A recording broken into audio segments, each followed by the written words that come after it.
Hey guys, how's it going? My name is Dan Kwan. I am the founder of Vertex 360, and I'm also a full stack software developer, having worked with startups and dev shops for about 7 years now, building out mostly iOS apps, MVPs, websites, databases, all that good stuff. So in this channel, what I do is I go through some experiences and things that my clients have done in the past that they've done right, a couple things they've done wrong, and hopefully help you kind of figure out, navigate your journey through this sort of the tech minefield, whether you're running a startup or a small business or just your own website for your own store or whatever it is. So in this video, I'm going to talk about a basic concept that most tech people need to have a very strong understanding of, and that's called a REST API. REST, like taking a rest, and API, which is an acronym.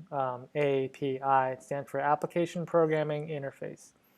Um, REST is also an acronym. It stands for Representational State Transfer. These terms aren't terribly important. A REST API is kind of a slang term at this point. So what's a REST API? So as the web has grown exponentially in the past two and a half decades, um, what has emerged is a set of standards upon which servers can communicate with what's called clients. A client, in a technical term, is anything that requests data from a server. So this browser is a client. An iPhone app, an iPhone is a client. Um, Increasingly, physical machinery are clients, like your Apple Watch is a client. What makes it a client? It requests data from a server. Now, as the number of clients has tremendously exploded, um, delivering data to these clients has become a monstrosity. If everyone kind of has their own way of doing things, it's really hard to get things done. So imagine in the United States, we have 50 states in the USA. Imagine every state had its own monetary currency, right? They had their own currency exchange. Um, and every time you cross state lines, you had to like switch your currency from one to another. That would become really onerous after a while. It would become inefficient. I mean, it would be inefficient, but it would become unsustainable. Is kind of what I'm trying to say.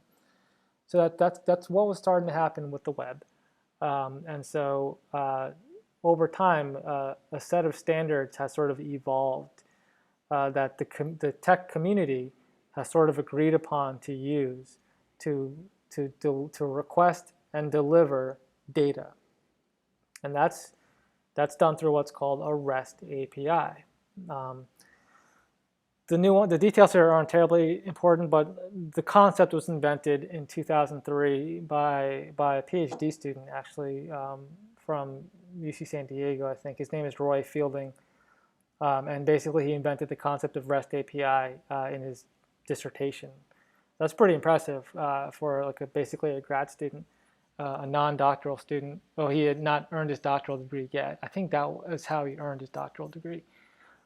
I'm getting into details that don't matter, so I apologize. So the REST API basically defines a set of standards that the client should comply to make a request to a server, and then the server in return also complies with those standards to return the data. That sounds a little convoluted. It is what it is. So the concept of REST revolves around the letter R, which in this context stands for resources. And a resource is essentially whatever your database wants to save, wants to maintain. So the most common resource is probably a profile. Every website of any real consequence probably has like a profile, or maybe like an email subscriber or whatever. That would be considered a resource. If we're talking about Twitter, a resource obviously would be a profile, but also would be like a tweet. If you request data for a tweet, one individual tweet, the tweet is a resource.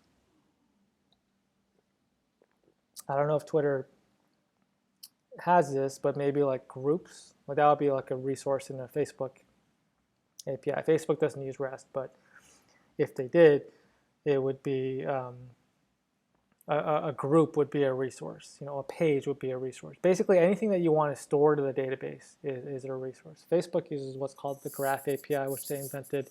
I'm not going to get into that in this video, but the Graph API is like the next evolution of REST. REST has been around, like I said, since the 2002 or 03, or might have been even earlier than that. Might have been 01. Whenever Dr. Fielding submitted his dissertation, but it really became the mainstream way of doing things in around 2008, 9, 10, thereabouts, somewhere around there. So it took a while before it became like the way to do things. So REST has been around for a while. It's been the mainstream for about a decade. Companies are slowly starting to move away from REST, especially the bigger companies, as your data requirements get bigger and bigger and bigger, as you start getting a lot of data. But at the early stages for a small startup, most small startups would do just fine with a REST API. So you don't want to be someone who says oh, well, my startup is going to be really sophisticated. We got to go with an Open Graph API. No, you don't. REST is fine. It's fine. 99% of new projects will do just fine on REST for now. Now, maybe down the road, you need to consider moving over to something a little bit more that can handle a lot more relationships and a lot more data, like a Graph API. But for now, that's not really the typical startup. Couple other key precepts of REST is that requests are made basically a request, like an HTTP request. When I send a request to this server, I'm making a request revolve around what's called HTTP verbs, and there are about 7 or 8 verbs, but only 4 of them really matter within the context of REST. And those are the 4 ones that really matter are get, which does what it sounds like. I'm getting information. So when I send a browser request right here, I'm getting information. Right? The converse of that is post. That's posting information. So I'm sending information to the server. That's typically done through a post. And that would normally be done when you're creating a new piece of data. So when I'm signing up to a new service, I'm entering my email password and I press create account. I'm sending a post to a server. At least within the paradigm of REST, that's what I should be doing. Put, P-U-T, put, that's for updating. So if I want to change my password, if I want to change my photo, my bio, whatever, that would typically be done through a put, again, within the context of REST. Now, oftentimes I'll see developers write this one as a post as well. That's fine. There's a little bit of discretion there. But if you're being classical REST, that should be a put request. And then delete is exactly what it sounds like. I want to remove some data. I send a delete request. Now, those 4 verbs essentially constitute what's called a CRUD application, C-R-U-D, CRUD. And that's also an acronym which stands for create, read, update, delete. That's CRUD. In today's world, I would say 99% of startups, or maybe 97%, I don't know, whatever, a very high percentage are just CRUD applications. For example, if you want to create a startup where XYZ user can find a babysitter in the area, which is a startup idea that I've seen like 5 times in the past year. So-and-so needs to find a babysitter. They go on this babysitter website and then they can just punch in some requirements and then they get a bunch of babysitters. That's just a CRUD application. That's your standard plain vanilla CRUD application. And most startups, at least that I've seen, are essentially CRUD applications. And so if that's the case for you, first of all, there's nothing wrong with that. Like most projects are going to be CRUD applications. You're going to need a REST API. And that's going to be sort of where you begin, is your REST API. Now, an important distinction here, an important thing to understand here, is that your REST API developer is your server developer, often what's called your backend developer. And that could be wholly separate from the client side. So oftentimes, I'll be talking to someone who wants to build an iPhone app, right? Typical startup want to build an iPhone app. and they'll be focusing on, we need an iPhone developer who can do this and do that and do this and do that. And they're not even thinking of the back end of the REST API, which that's basically like saying I'm going to build an iPhone app, but that doesn't need a server, that has no database or server of any sort. It's going to be a very useless iPhone app, right? And so oftentimes what will happen is a founder, will put all this energy to finding an iPhone developer without even thinking of the server and the REST API and whatever, and then they'll sort of shoehorn that developer into making the back end. So the iPhone developer will suddenly be sort of requisitioned to build the back end as well, sort of like on an ad hoc basis. And the iPhone developer may or may not be qualified for that. Maybe they can do it, maybe they can't. But more often than not, they can't. More often they focus on the iPhone side, and like that's what they do. They're iPhone developers. So sometimes they'll reluctantly take it on because they want to make the client happy. Next thing you know, you have a backend, a server implementation, completely non-REST. It's just some amalgamation of just random endpoint, what's called an endpoint. And it's just not non-compliant with REST principles at all. And it's just sort of improvised, it's just build as you go. If that happens, that is the end of your project. Unless you have enough money to scrap the backend and hire a dedicated backend developer to build your REST API, which most of my clients don't. So let's say, or even if they do, they're not willing to bite that bullet because they're like, we already spent $20,000 on this current implementation. I don't want to scrap all that. I want to use it. That's the most common impulse. And if that's the road the startup goes down, that's the end of the startup. It will not succeed. There is no way you can take a backend that's built completely non-compliant with best practices and try to make it, unless that one, okay, so the only way that can work is if the guy who built it out, the person who built it out, is forever with that team. If that person ever leaves, gets a better job, gets hit by a bus, whatever, wins the lottery, just disappears, then the startup is over. That's it. You cannot recover from that. But if they built it within the paradigm of REST, compliant with REST best practices, well then anyone can slide in and then pick up where they left off. And that's why REST exists. That's sort of the power of standards and best practices. Very often, pretty much always now, with any of my new client work, I'm walking into a contract. I'm walking into a code base, I should say. I'm inheriting a code base 99% of the time. And it's not very often anymore that I start something from scratch, because typically what happens is like this founder or the startup will build something and it'll sort of spiral out of control, and then they need people to come in and help clean the mess. And that's kind of what I've been doing for the past couple of years. And usually the backend will be built through some REST implementation, like a Python, well, that doesn't matter, but some sort of REST design protocol will be implemented. And so long as that's the case, no problem. Yeah, just slide right in, pick up where they left off, and just track down bugs and build out new features, whatever. And that's fine. That's fine. And that's typically how it's been.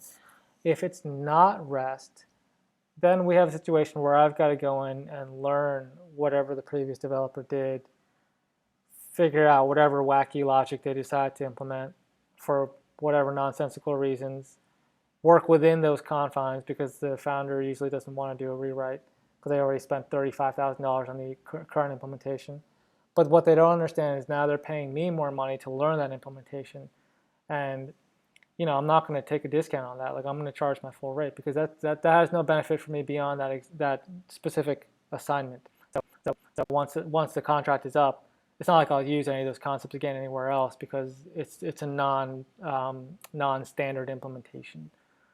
So if anything, I'll charge a premium to learn whatever weird implementation the developer did, and then and then either I do a rewrite, which I haven't done in a couple of years, so usually that's not the answer, or I just continue building off that until I get sick of it and I move on to the next thing.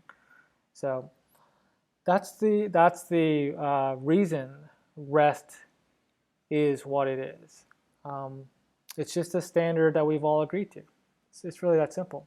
And just like right now I'm in Washington D.C., but if I decide to take a bus up to New York City, I can still spend the same dollars I have in my wallet. Though that currency will be honored in New York, I think. Equally powerful is just the language. Like when I go to New York City, they will still speak English, like they do here in Washington D.C. As a society, we've kind of agreed to certain things, and that's same thing with REST. So yeah, there's a little bit more to it. I don't know how deep I should go, but a REST API, having someone develop a good REST API shouldn't be terribly expensive anyway. It's not the hardest thing to do. I wouldn't call it beginner level, but it's a standard skill that any professional programmer should have comfortably. Like it shouldn't be considered like a hard thing, and it really isn't. So I know in my iOS example I said like maybe he doesn't know how to do it. That's because that's an iOS engineer, right? That he doesn't do server programming, and so maybe that's not in his like suite of skills. That's fine. That's understandable. Maybe he's just a really good iOS dev and that's it. No problem. But I mean like a web dev, like a software web dev, like myself. If you can't really develop a REST API like a relatively short period of time as a web dev, you're not ready. You're not really professional. You need to pick up those skills. So it shouldn't even be that expensive. If I had an assignment that was only to create a REST API for maybe 6 or 7 resources, I can bang that out in like less than 2 weeks, and it wouldn't really be like a hard thing to do. And I say less than 2 weeks only because of all the back and forth I would have with the client, where he would change his mind on this, that, and the other. But if it was just me, if I was building a REST API for myself, my own projects, which I do all the time, and I already know there's 5 resources, and I know how they're going to interact, the relationships between all the data, I can hammer that out in like a couple of days. 2 or 3 days, because I just know how the data is going to interact. And so creating a REST API isn't very challenging. It shouldn't be. So you should be able to find someone to do that and then focus on the iPhone side. Ideally, that's one person, but oftentimes it's not because iPhone is such its own thing. That you might have to find 2 people for that. But the good news is the back-end guy for a simple REST API shouldn't be too expensive. That shouldn't be what breaks your bank. If anything, it'll be the iPhone guy. iPhone people, iPhone devs are pretty tough to find, and they're pretty expensive. So that's pretty much it. I think I covered all of my main points. Hopefully that makes sense. So REST API is a pretty basic concept. It's pretty important, and I think in this video I covered the key points. But if you have any questions or comments, leave it in the comment section below, and I'll try and get back to you. So that's it. Yep. Thanks for watching, and I'll see you in the next video.